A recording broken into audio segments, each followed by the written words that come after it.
welcome to the Sheldrake-Vernon Dialogues with myself, Mark Vernon, and Rupert Sheldrake. Hi, Rupert. Hello, Mark. So today we thought that we would talk about a day which was held at the beginning of July 2022 for Rupert, marking his 80th birthday, a gathering of colleagues and friends and people who are interested in his work.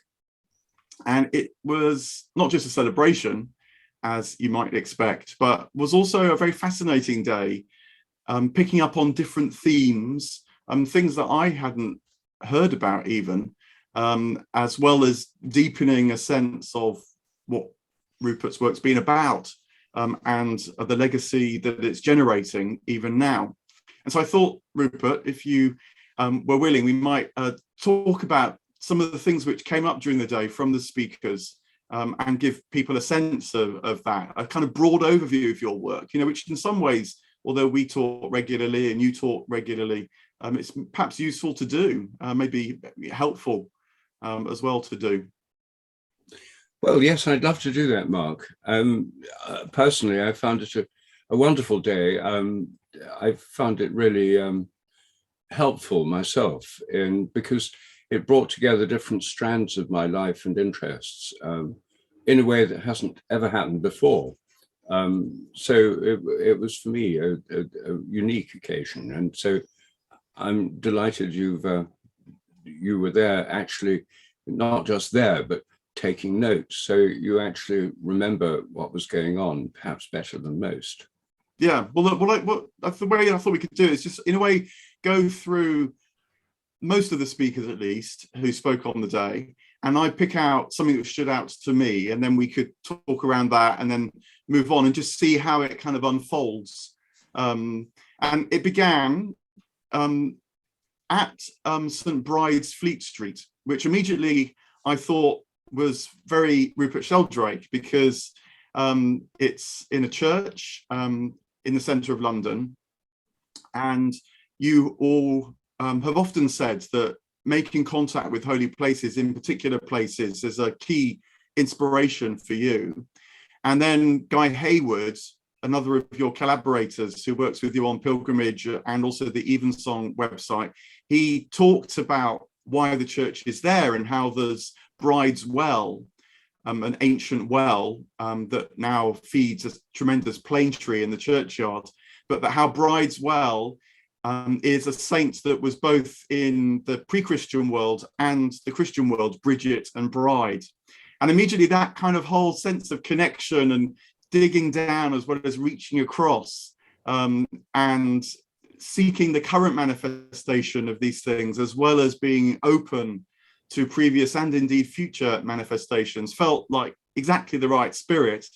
And then this was underlined by the fact that the day began with a blessing from Richard Charters, the former Bishop of London.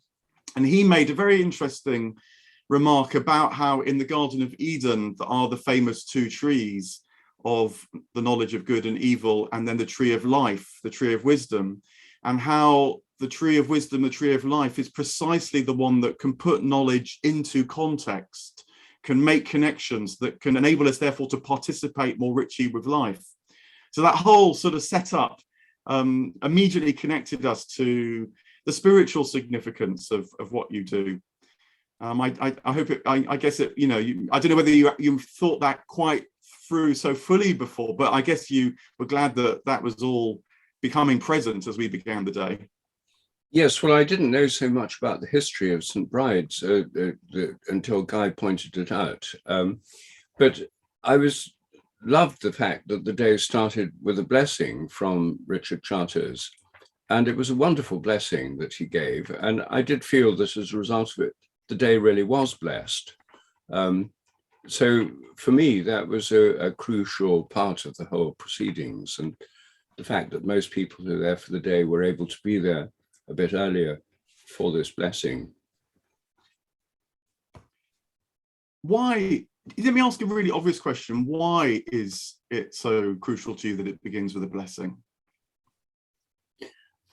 Well, because I think blessings are open, is asking for an opening to the presence of God, really, and the grace of God.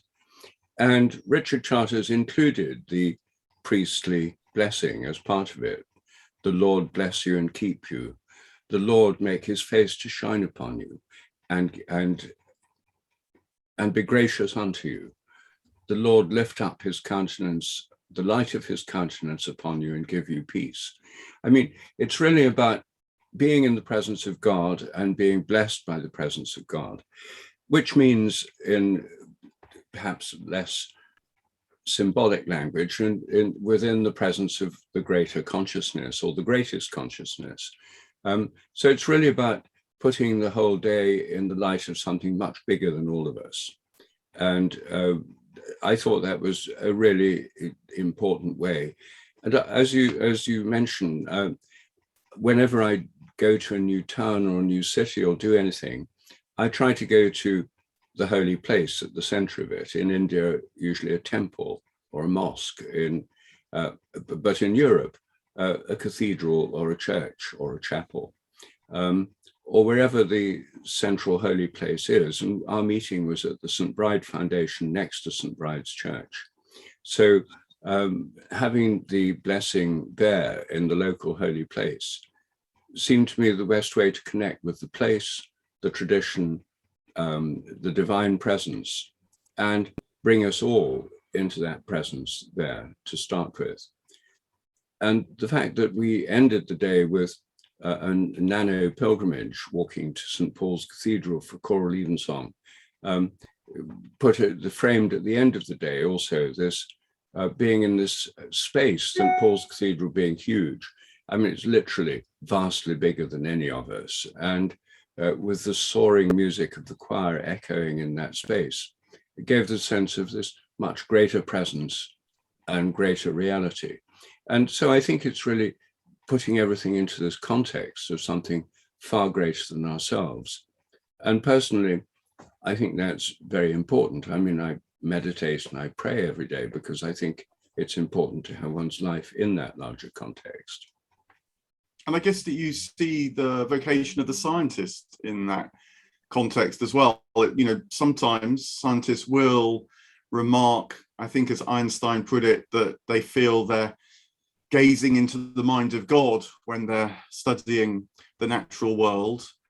And it was remarked during the course of the day that to study the natural world is in some sense to study the divine. But maybe with this blessing and this framing, it's about calling forth that consciousness to know it more fully yourself. And so maybe even, would you say, become a kind of collaborator with it, a co-worker with it in the knowing?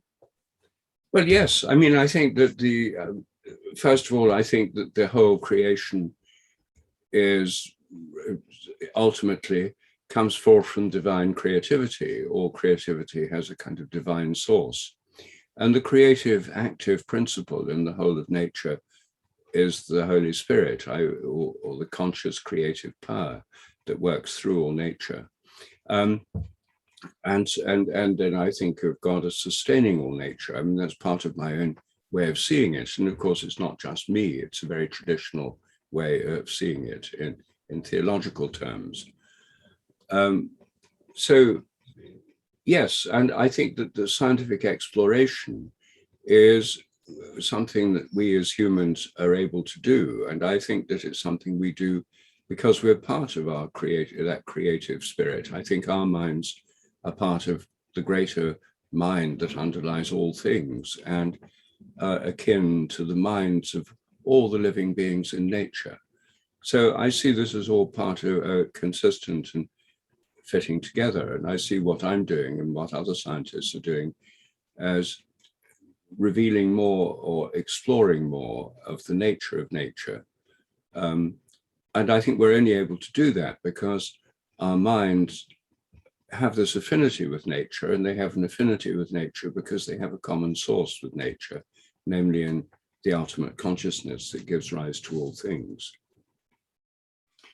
So this sense of harmony, resonance was immediately taken up by the second speaker of the day, who was Jill Purst, your wife.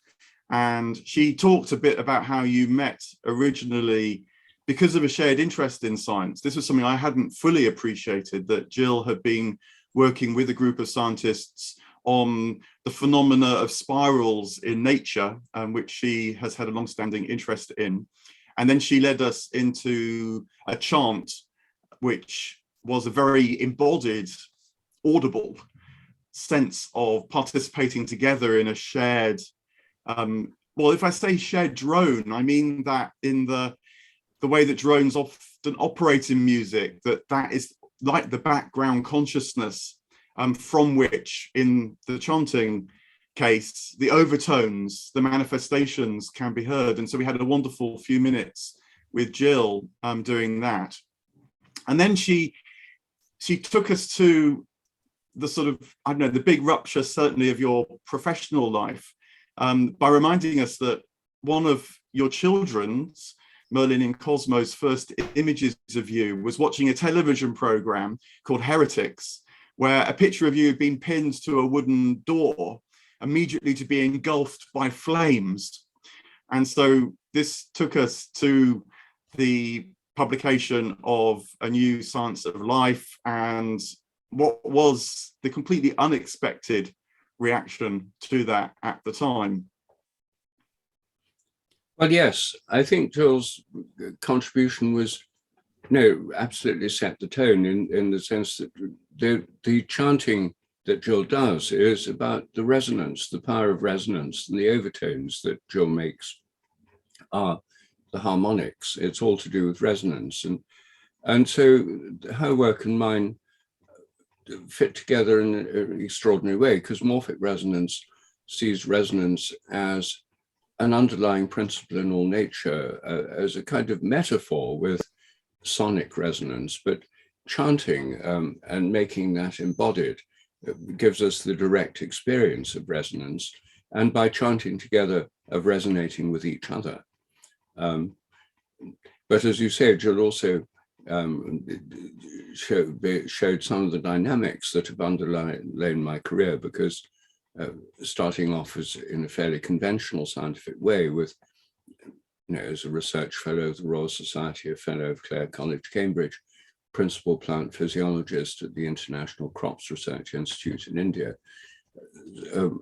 All that really came to an end when I was denounced as a heretic by the editor of Nature in his famous book for burning editorial. And that meant that my career was forced into a different direction. I mean, I think he hoped I'd just be driven out of science and would sort of disappear. But it forced me to take a different way of doing science, to do it in a more independent way outside scientific institutions. In fact, it forced me to become a kind of feral scientist. So it was a key step in my career, and Joel sort of set the tone really for the day by both the connection and the resonance and so on, and also by this divergent moment when my career took this very different track from a normal scientific career. And the encounters, conversations, confrontations, even with various skeptics, did pop up across the course of the day. I mean, one of the nicest moments was when Cosmo, one of your sons, remarked that one day he was introduced to Lewis Wolpert, who has died fairly recently, but Lewis Wolpert was one of your protagonists.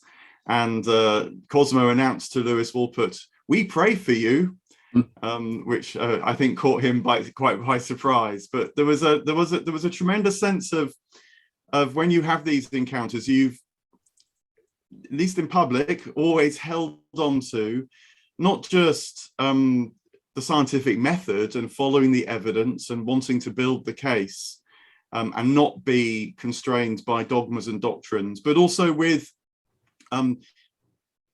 generosity towards others, realizing that we're all fighting our own battles as well as leading our public lives, but also with, as someone put it, your puckish sense of humor, and how humour is really important, actually, because it makes for an openness that enables intellectual inquiry, in fact, when it is holding things with the right energy, the right tension. And that was something that came across really well too. Yes, I was very interested that Cosmo said that, because this happened when he was really quite young. I should think 5 or 6 or something. And we said prayers every night, when Merlin and Cosmo went to bed. And Cosmo went to church with me every Sunday, as Merlin did. And actually, it was Cosmo's idea. He said, "Daddy, at church, they said you should pray for your enemies." And he said, "You have all these enemies who want to burn your books and so on." And so we actually did indeed pray for John Maddox and Lewis Wolpert and others. And so I was very surprised when we met Lewis Wolpert. He didn't remember the circumstance. We were in Hampstead High Street, and Lewis Wolpert, who lived nearby, was riding past on a bicycle, and he stopped and said, "Hello, Rupert." I mean, although we were enemies in terms of scientific principles, we were quite friendly in person. And so, and I was with Cosmo, he's walking along with me, and I was holding his hand. And then he looked up at Lewis Wolpert, and I introduced him. I said, "Cosmo, this is Lewis Wolpert." And then he knew his name from all this. So that's when he said, "We pray for you." And we did indeed. Well, I think, you see, one of the things that has helped me a lot is that I had all these attacks from skeptics and the attack from the editor of Nature, I mean, many of which I thought were grossly unfair and ad hominem and broke all the rules of scientific discourse. And, obviously, some of this made me really angry. And in some of my earliest writings, I started with polemical denunciations of conventional science.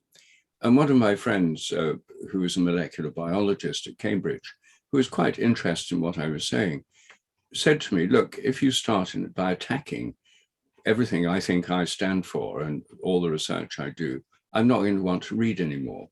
And so it became clear to me that being angry wasn't going to help serve my cause, and it didn't serve me either, because it was, really annoying to feel angry and upsetting. And so, and that's partly through Christian practice. I pray the Lord's Prayer every day. I have done for decades. And so the bit where it's "forgive us our trespasses as we forgive those who trespass against us."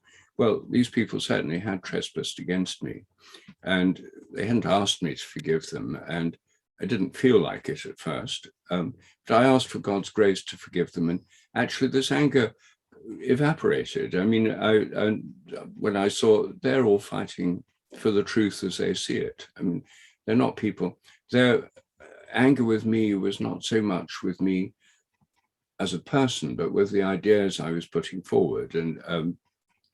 And so when I realized they're doing what they think is right and they see themselves as warriors for truth, it's just a much narrower conception of scientific truth than I would like to think of, then it was much easier to live with this and not to be too upset by it and not to be gnawed at by resentment and stuff. And it just made my life much easier, much freer, and much more fun. Yeah. You mentioned there that another effect of this denunciation was to make you a feral scientist. But I wonder whether maybe it's a truer scientist in a certain sense, because David Lorimer, who was the next person to speak, he made the remark that part of the problem with the modern way that science is done is that people know very little about the history of science and indeed the lives of scientists and how eclectic and even eccentric they could be. And I remember once being in your house, in your library, some of which we can see behind you even today, and the range of books there. And I remember you pointing to me a copy of Newton's Optics, which I don't suppose many people have a copy of. And you said that you'd read it partly because at the end of the Optics were all these big questions that Newton asks and reflects upon. And it's the spirit of that inquiry, which can range very widely and freely and draw in all sorts of things that partly inspired you.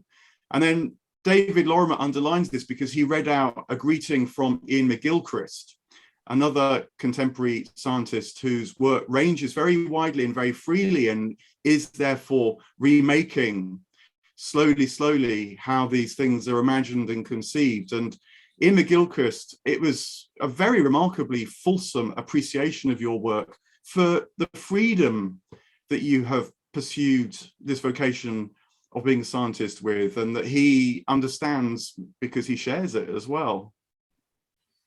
Yes. Well, it was very generous of Ian to write those very kind words.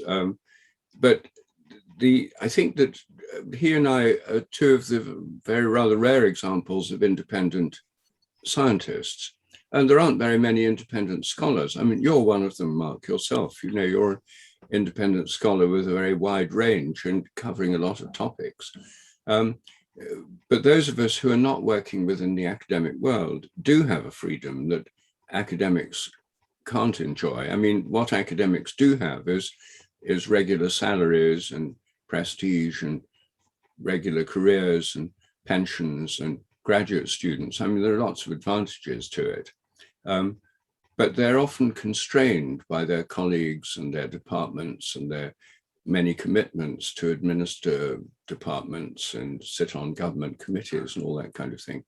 They're very constrained in what they can do. And those of us who work outside that system don't have the financial security. We don't have the social prestige and so forth, but we do have a much greater range of freedom. And that is enormously important for me anyway. And I know it is for you as well, and clearly is for Ian McGilchrist and David Lorimer, who organized this whole event, is again very free, because running an organization like the Scientific and Medical Network, which goes beyond the normal academic and scientific boundaries, it's a liberating thing.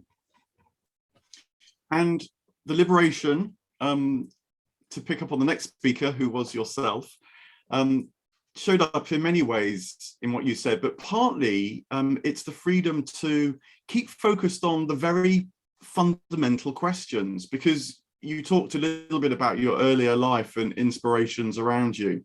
But the story I remember particularly now was when you talked about one day seeing some willow trees that had grown because they'd been planted as stakes in the ground with barbed wire strung between them.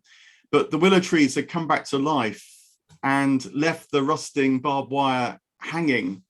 And it was such a vivid image because you said that this was, you were young when you saw this, but then it revisited you several times. The way in which modern science claims to study the natural world, which, if anything, is a living world, an organic world, a dynamic world, and yet seems to have forgotten that very basic element, and so doesn't know how to bring in these living qualities, which of course is one of the things which you've worked on. So this freedom to revisit the most fundamental things, and from those very basic things realize that, as Mary Midgley, the philosopher of science, used to put it, how strange that the life sciences become life blind, addressing that very basic thing which you've done. Yes. Well, it was that image, that experience, which happened to I must have been about 5, of seeing these stakes, how they'd come to life and turned back into trees, was really an image for so much of my scientific career, because most of it is about how nature is not dead, unconscious and mechanical, but alive, organic, and with a kind of mind or soul or consciousness. And my book, The Rebirth of Nature, was where I most expressly put that view across. And also, of course, it's a theme in The Science Delusion, where I show how the 10 dogmas of mechanistic materialism, when turned into questions, open up whole new ways of looking at nature, and they lead us back to a sense of nature as alive, the universe as an evolving organism, memory inherent in nature, nature made up of organisms at different levels of complexity, as opposed to the reductionist view. So actually that image, which I mentioned, was curiously resonant with almost all my scientific career thereafter. Because even in my more technical work in botany, one of the key themes there was the way that dying cells give rise to new life. Dying cells release the hormone auxin, which stimulates more growth and more development. And as more growth and development happens, more dying cells occur within plants as new wood forms and as new veins in leaves. The xylem or wood cells die as they differentiate, they dissolve themselves. And as they do so, they release the hormone that causes more growth, more wood formation, more roots to grow, and so on. And so it's really this interplay of life and death. It also features in my recent paper in the Proceedings of the Royal Society, Cellular Senescence, Rejuvenation, and Potential Immortality. It's really about the interplay of life and death. That childhood experience had, I wouldn't say it caused these other things, but it was certainly fitted remarkably well with so many other things in my scientific work. And just to stress that that work on the senescence of cells, that is work that you were developing early in your career when you were still leading a conventional scientific career, but you're now visiting again because it feels like it's an idea coming back. And Alex Gomez Martin, who was a next speaker, he gave us a wonderful overview of the range of the work that you've been involved with, from work around the nature of plant life through to what he called the mysteries of everyday life. He made this very nice remark that why study seances when so many people are living with dogs that know when their owners are coming home? How actually many of the mysteries of life are right slap bang in the middle of everyday life, not in strange fringes. And that this citizen science, as it's also been said, that you have worked at, partly out of necessity, because running experiments must be possible cheaply when you don't have the backing of great institutions behind you, both brings more people into the scientific endeavor, educates people about what science can be, but also makes people have a very felt direct connection with it, even with strange things that are happening, and feeling that that can be investigated and understood and be acceptable quite as much as, well, actually pretty much everything in the natural world's strange when you look at it in one way, but sometimes we forget the strangeness, the wonder, the mystery of it. But it was good hearing from him to get that sense of the range of work, but also what he's working on with you right now in the area of consciousness, and how your ideas of morphic resonance are very productive of ways of investigating what's sometimes called extended mind, that you're working on with him. Yes, well, Alex Gomez Marin is a very highly intelligent, creative young scientist, and it's very fortunate that we've been able to have this collaboration and friendship over the last 2 years, almost, entirely by Zoom, really. This meeting in London was the very first time we'd met in person. But he and I got together because we share an interest in the philosophy of Bergson, Henri Bergson.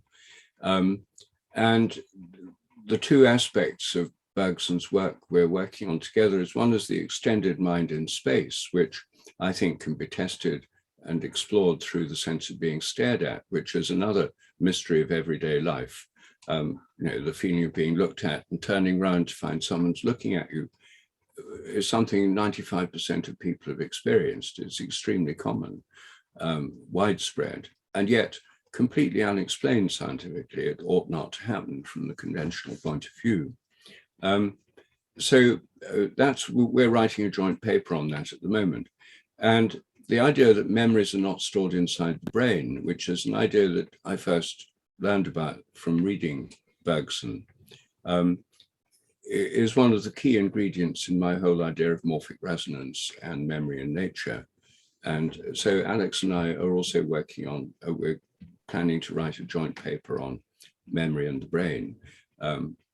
So I was really pleased he was there, because he's, through discussing these aspects of consciousness with him, it's possible to bring more clearly into focus what can be said in a scientific context. We're planning these papers for mainstream scientific journals, and ways in which some of these ideas could influence the course of mainstream scientific research. Now, that there were several other contributors to the day, some very well known like Matthew Fox, others like Keith Roberts, who you work with. He worked on illustrations for your book.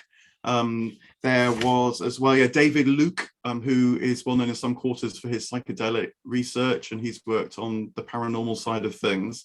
But maybe a nice way just to draw our visiting of the day to a close would be to mention Pam Smart, your long-standing assistant, who very wittily talked about what it's like to be Rupert Sheldrake's assistant. She one time found herself in a cage with a gorilla as a result of putting together a possible experiment. She met you because she was the owner of the dog JT that had these very striking capacities to know when the owner was coming home, and led to a series of experiments that became more and more robust as you were able to build in more and more controls and respond to challenges.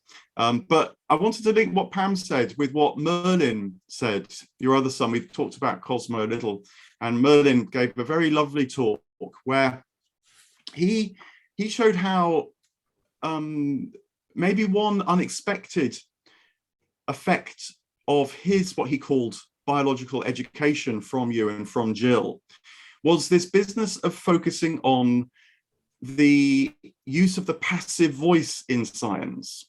Now, this might sound a bit technical, but he explained in his talk, and then I talked with him a bit more afterwards, about how profound this is, because the effect of saying the test tube was taken, the test tube was cleaned, the agents were added to the test tube and so on, which you're trained. I remember getting told to write scientific methodologies like that at school.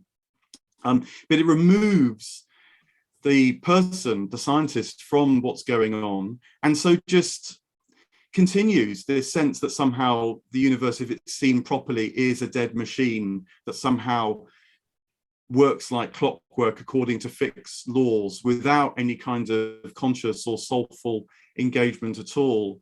And Pam's witty accounts of what it's like to actually work with a scientist was one side of realizing that humans are always present, and the imagination and creativity and courage indeed is part of the scientific endeavor. But Merlin particularly summarized it when he was talking about this business of the campaign to get the passive voice moved to the active voice, which I understand is happening in quite significant ways now. So this is a campaign that's being won. But he made this very nice remark at the end. He said, one thing that he'd learned in all that he's learned from you is that I am really here, and so are you.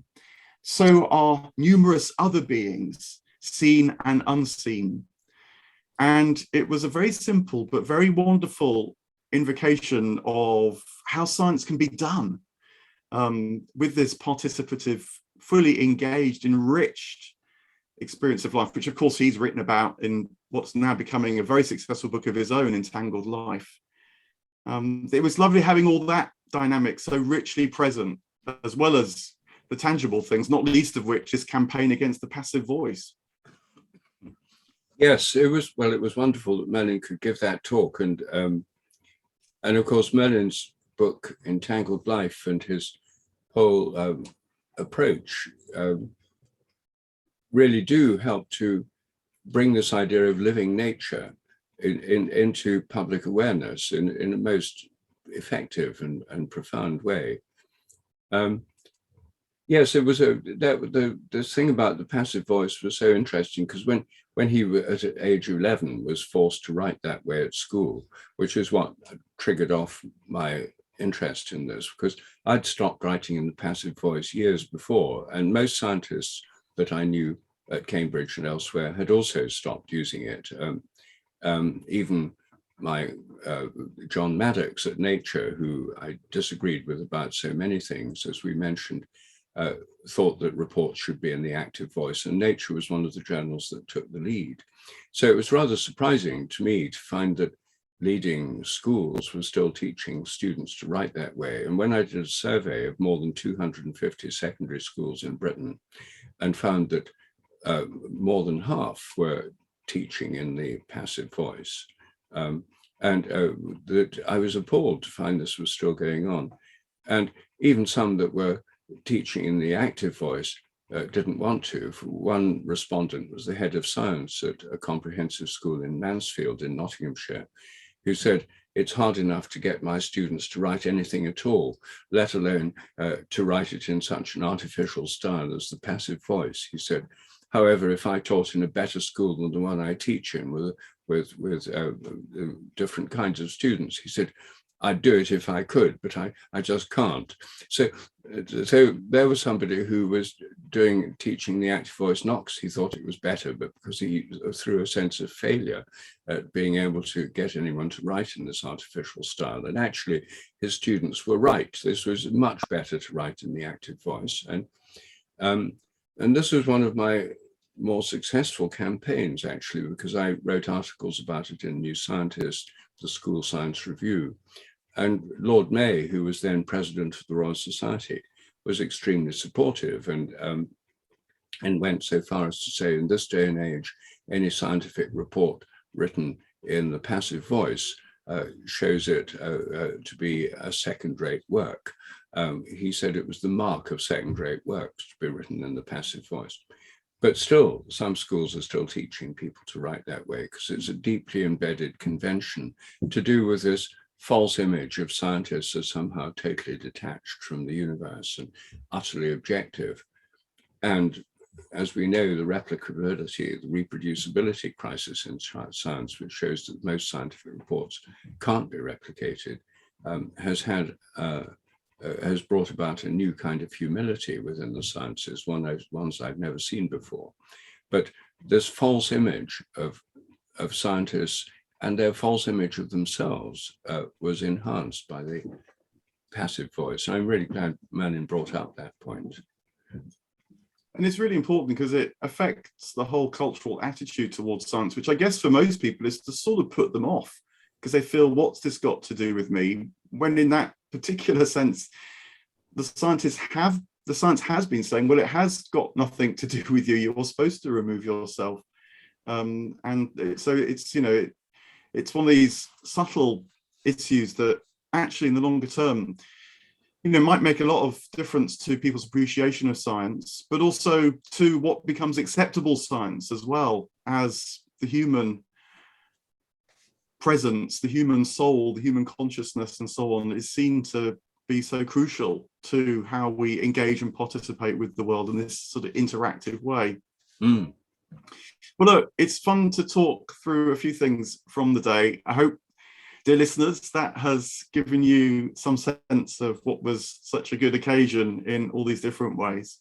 And I hope it's been nice for you, Rupert, just to revisit a few of the things as well. Yes, thank you very much, Mark. I don't normally like to talk about myself, but since this was about my 80th birthday and organised by the Scientific and Medical Network, it did give a whole day to reflect on these things. And actually, it's really helpful to take it a little further through our conversation now. So thank you very much for that. Cheers for now. Bye for now.